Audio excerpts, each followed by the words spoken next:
Top 5 Supercars in 2018.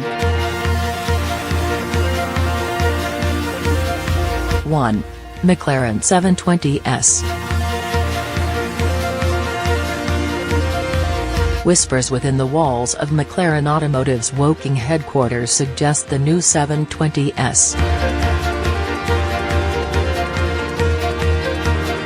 is considered by many to be the most important car in its maker's modern history. As for the engine, the 3.8-liter lump from the 650S is now a 4.0-liter twin-turbocharged V8, made from a host of new components and producing 710 bhp. In this modern era of breathtaking supercars, the 720S is priced against the ferociously entertaining and currently class-leading Ferrari 488 GTB. 2. Ferrari 488 GTB.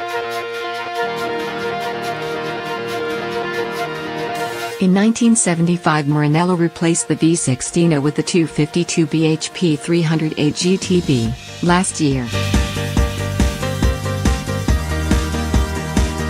At its Geneva show press conference, it unveiled the seventh descendant of that line, the 661 bhp 488 GTB.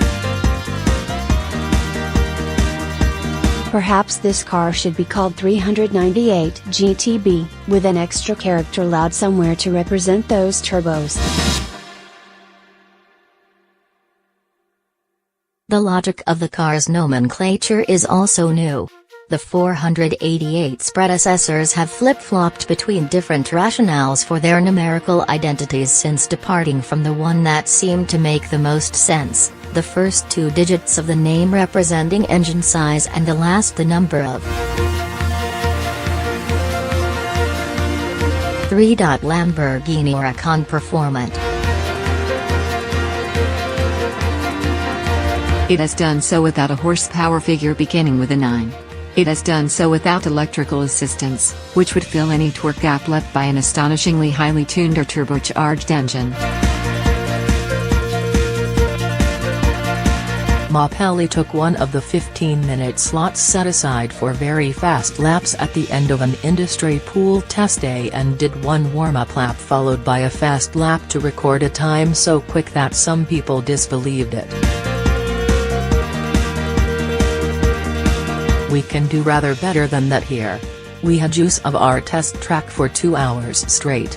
We also have independent test time set by the chief alternatives, McLaren's P1 and the Porsche 918 Spider. 4.4 GT.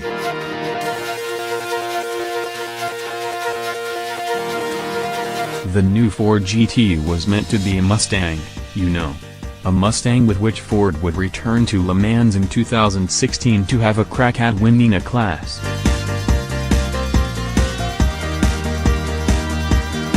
At least, that was the plan. The engineers called it Project Silver, after the Lone Ranger's horse. The engine is interesting, yes, it's boosted to 647 bhp, but fundamentally it's a pure EcoBoost unit, with 60% parts commonality with one fitted to Ford's F-150 pickup. That's one of the ways Ford has justified the GT's cost. It says racing will improve the breed. That old chestnut. With a GT 41.8, I think it's true.